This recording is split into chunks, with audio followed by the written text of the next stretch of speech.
Okay, so here we are in our last lecture of the course. Made it all through the summer to the end of August, and all that's left now is your exam. So basically, what we've looked at throughout the entire sweep of the course is the beginning of capitalism, particularly focusing on the classic model. We looked at the emergence of class and class formations. We looked at the logic of capital. We looked at capital and politics with liberal democratic revolutions. And then, of course, we looked at alternative, or I should say problems with the classic model by looking first at the persistence of unfree labor well into the 19th and 20th century. And of course, unfree labor still persists to this day, despite the fact that capitalism is supposed to sweep it away. We also looked at alternative paths to capitalism, focusing on three cases, the American South, Japan, and South Africa. And after that, we moved into the phase of late capitalism, and we started by looking at the emergence of this sort of rise of big business and the emergence of the large corporation, vertical and horizontally integrated corporations, which in a way was a kind of period of laissez-faire liberal capitalism. From there, we looked at the kind of mid-20th century capitalism, focusing on that kind of state-backed capitalism, or what David Harvey called embedded liberalism, what throughout this lecture I'll probably refer to as a kind of regulated liberalism or regulated capitalism. And then after that, as I mentioned last class, it transitions to neoliberalism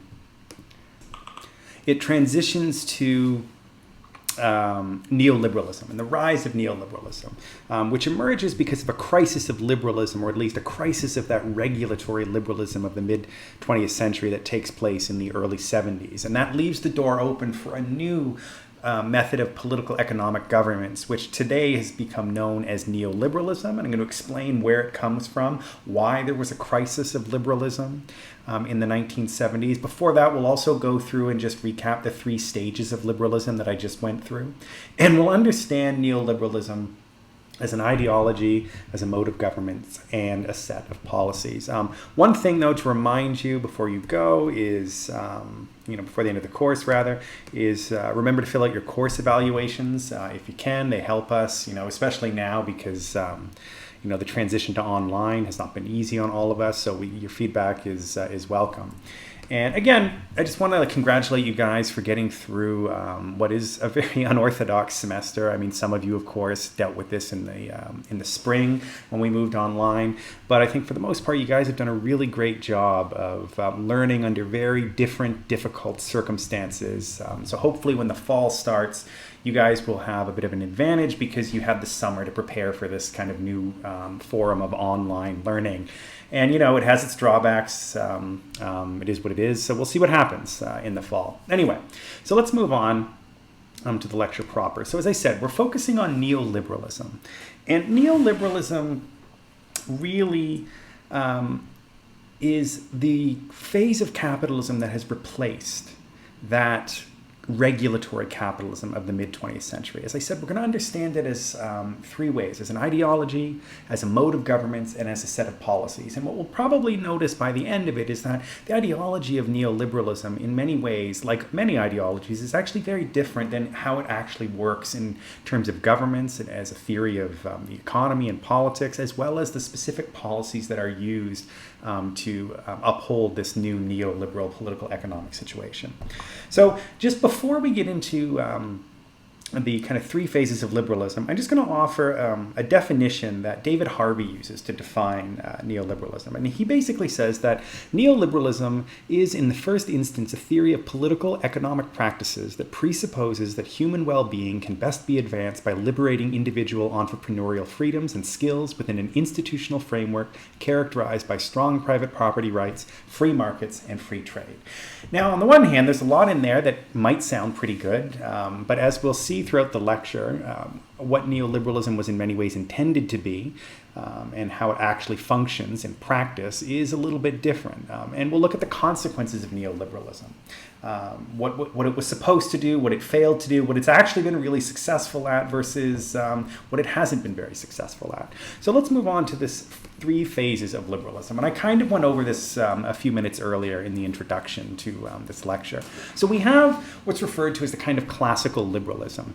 And I mean, these dates are not hard and fast dates for the most part, as you guys understand when looking at the development of these political economic systems over time, right? As we learned with the liberal democratic revolutions, it's not like there's a revolution and then at the end of it you have capitalism or you have liberalism. These things take time to develop. So the period of classical liberalism, right? This is the period that is most associated with somebody like Adam Smith. When we think of classical laissez-faire liberalism or laissez-faire capitalism, we're really talking the late 17th century to the turn of the 20th century. So 1675 to 1900, right? We look at the 18th century with the rise of the sort of English empires, the rise of slavery, the rise of the United States, the French Revolution, the emergence of merchants moving into production in that period. And then after that, we see the rise of national markets in the United States, the creation of a national market through the railroad, an increase and intensification of international trade in the 19th century, mostly backed up by the Royal Navy of Great Britain to enforce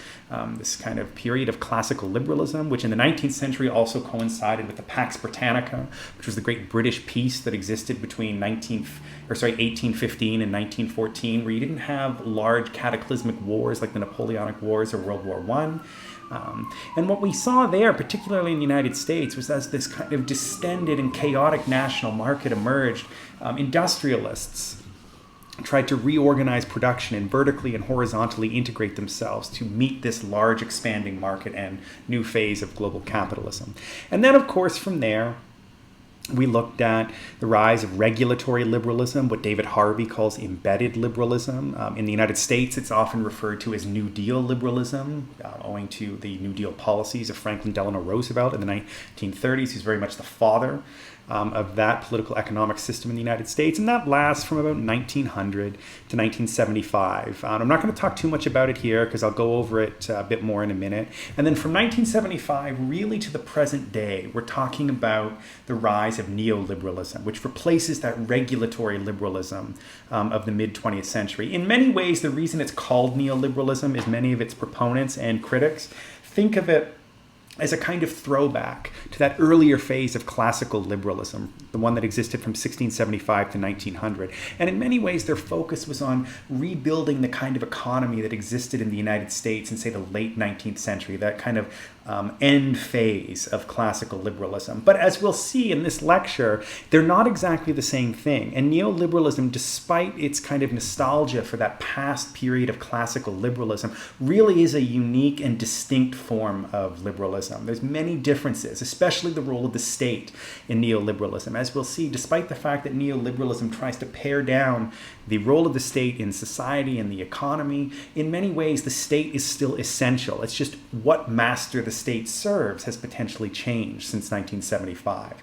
And of course, I'll try to point the way forward to what will come after neoliberalism, as that one article you looked at this week kind of characterized neoliberalism as a sort of zombie ideology, partly because there was this feeling in 2008 when the economy crashed that maybe that was it for neoliberalism, right? A crisis of capitalism in the 70s ended regulatory liberalism and brought in neoliberalism. Surely a crisis of capitalism in 2008 was going to bring in the next phase of capitalism. And unfortunately, or fortunately, depending on your politics and what you do, it hasn't happened yet. And neoliberalism has sort of limped along for the last decade without anything replacing it.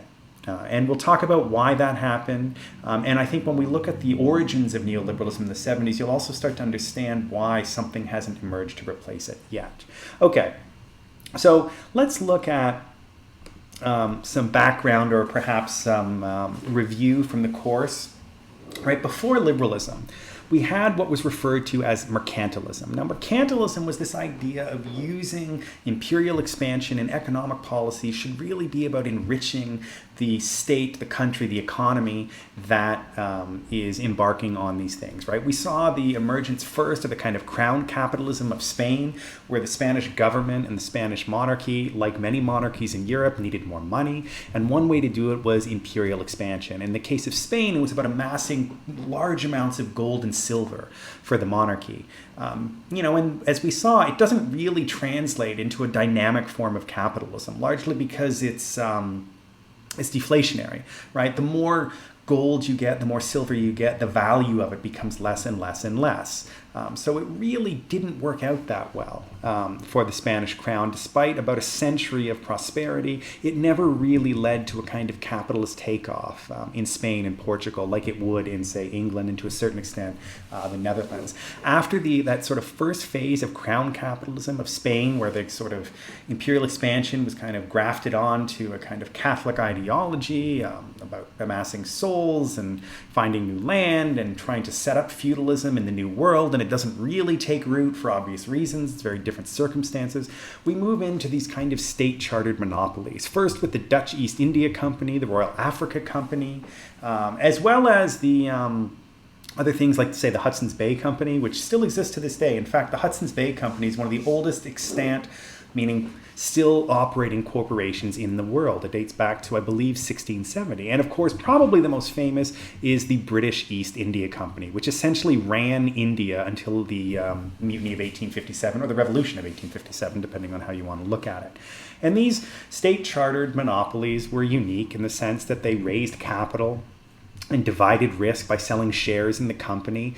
In the case of the Dutch East India Company, it was largely about the spice trade. The Royal Africa Company, of course, was set up purely to trade in slaves, and we saw the role that slavery played in this era before liberalism. And after the Dutch take over the slave trade, of course, the English take over the slave trade as well and become the preeminent slave trading power in the world.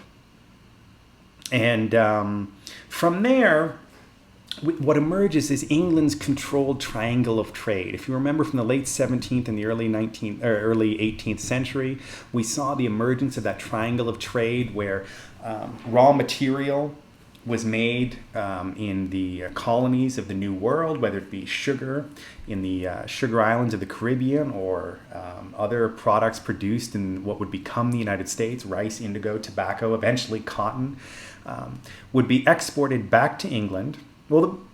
And then manufactured goods would then go from England back to the colony. So the way that the triangle of trade really worked was weapons and manufactured goods from England went to the west coast of Africa, which was then traded for slaves, human beings, who were then sent across the Middle Passage to work in the plantation economies of the Caribbean as well as the southern United States.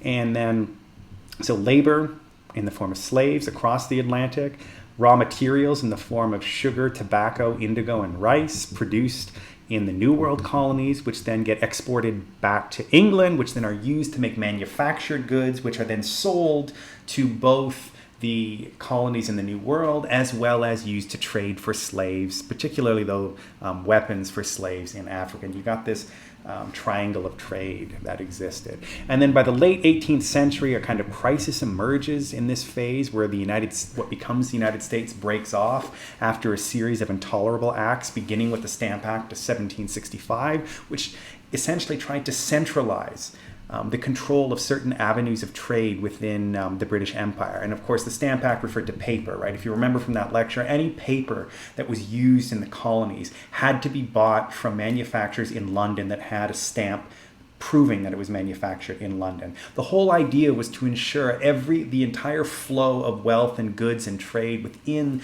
the emerging British imperial system at some point or another went through England or London.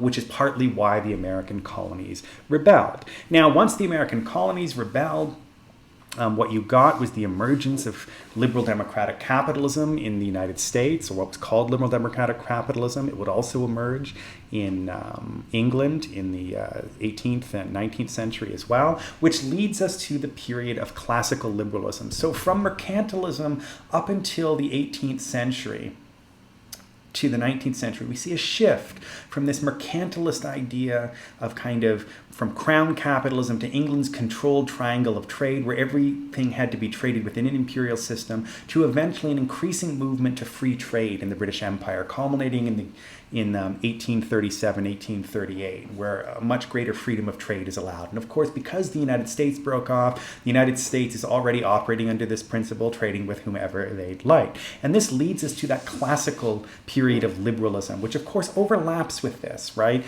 A lot of these things are happening in the 18th century, but the seeds of that emerging classical liberalism are really laid in the late 17th century and reach a kind of zenith by the mid-19th century.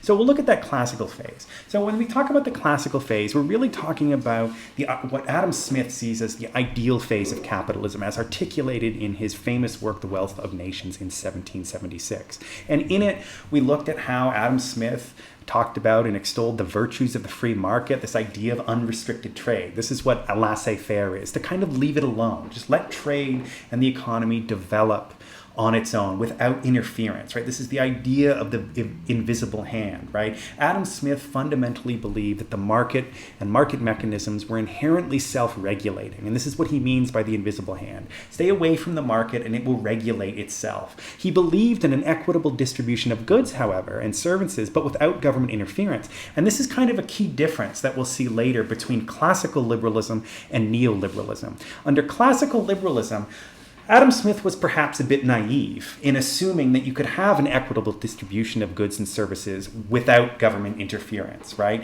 And if you remember, from those of you that came to the lecture discussion when we looked at Adam Smith, I think just before the break, in I think early June, if you look at that video, he really believed that getting the state, getting government interference out of the way of this, what he believed was a self-regulating free market, would actually create the greatest happiness. It's this idea that every man for themselves is actually the most efficient form of production and will produce the most value and produce the most goods, and those goods can then be equitably distributed around society. He really believed that the most vulnerable of society, or the people who were the least successful in pursuing their own interest under this unregulated free market, or self-regulating free market rather, should also be taken care of. And the way to take care of them was essentially in shaming the rich in being charitable. Now, we know that there are obvious limitations for that. I mean, Smith, as I said earlier, was perhaps quite a bit naive to assume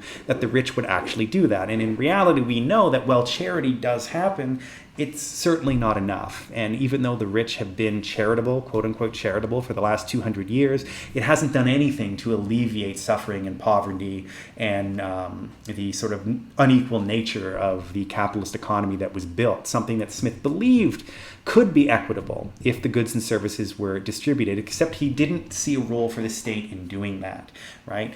And again, this echoes back to Hobbes and Locke and seeing society as made up of individuals pursuing this enlightened self-interest. If we go back to Hobbes, right, it was this idea that the emergence of liberalism happened when everybody recognizes that it's better to surrender your right of absolute freedom to this kind of this state, not necessarily a democratic state, but all the state should do is really kind of allow this market to move and self-regulate itself. It should have a monopoly on violence. It should protect people. It should ensure a certain equality before the law. But beyond that, he didn't see much else use for it. When we look at Locke, also, we get this idea of property and the definition of property that will become fundamental to classical liberalism and Adam Smith's idea of what capitalism or the wealth of nations should emerge from, right? Specifically also was this idea of a division of labor, right? And even though in many ways it debased labor itself by making it repetitive, by making it uninteresting,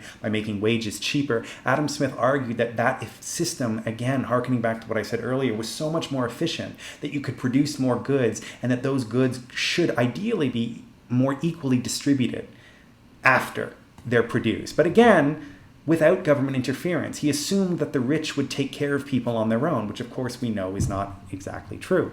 But this pairs with Locke's idea of property when he talked about this idea of improvement, fundamentally. Now, the downside to it, of course, was a very easy justification to, justify the dispossession of land from indigenous peoples who were resisting the penetration of the market economy into various other parts of the world, especially indigenous peoples in North America. But again, these ideas were central to this notion of liberal democratic capitalism that was emerging in the 19th century. Now, this system really exists up until about 1900, but as we saw in the late 19th century, it in theory was a free market, but with the vertical and horizontal integration of these massive industrial combines, as well as the emergence of the trust, right? This idea of having a trust company that owned or controlled the entire market, right? In the case of Standard Oil being 90%, that it wasn't exactly a free market, even though government and state interference were kept at arm's length. And this led to, particularly because you had a massive sort of unequal distribution of goods, massive inequality in the late 19th century, it led to calls for capitalism to be regulated. And if we look at this next phase of capitalism, we're really talking about regulatory liberalism, or embedded liberalism, as David Harvey calls it. It's what we looked at our last lecture, the state intervention to regulate the economy. And it's the response to the excesses of big business and to popular political pressure. Of course, people, the working class, people that were on the lower rungs of the socioeconomic hierarchy of capitalism at this time, wanted more power. They wanted the government to regulate big business. They wanted to ensure that they had labor laws. They wanted to ensure that they were could only be forced to work a certain amount of time during a day. Particularly the call for the 8-hour day was something that was a kind of carry-on call in the late 19th and early 20th centuries. As well as we saw government's effort to break up some of these monopolies, particularly Standard Oil and American Tobacco were broken up in 1911. And this regulatory liberalism that emerged in the early 20th century and reached its zenith around the 1940s and 50s. As I said, the formative years of that system were really the 1920s, 30s, and 40s, after the First World War to really the Second World War, when that system was built.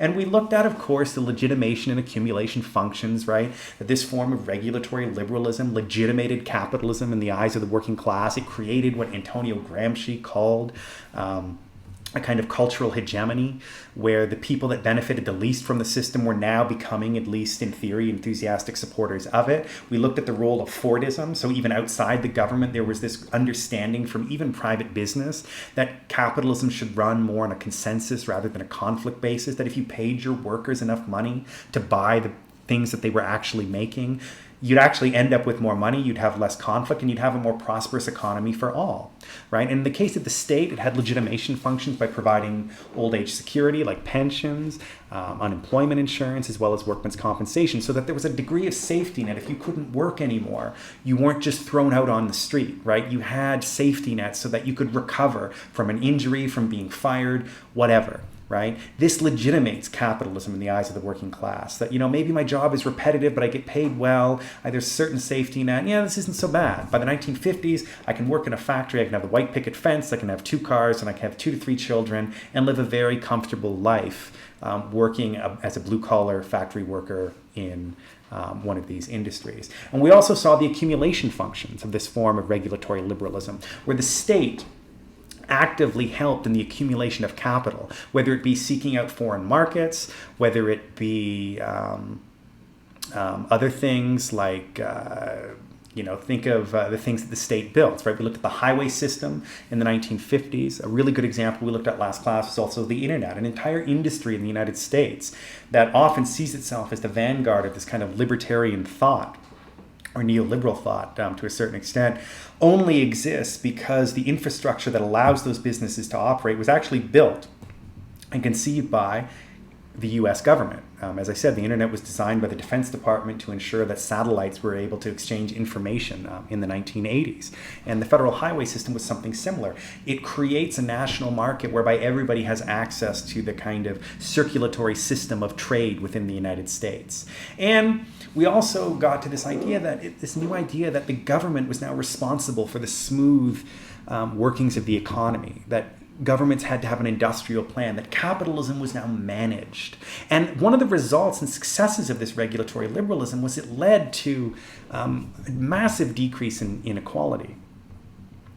I might just pause it there before we talk about John Maynard Keynes and some of the more specific aspects of regulatory liberalism, because I think that's about 23 minutes, which is probably getting to the longer end of one of these videos. So I'll pause it there, and then I'll talk about Keynes and regulatory liberalism continued.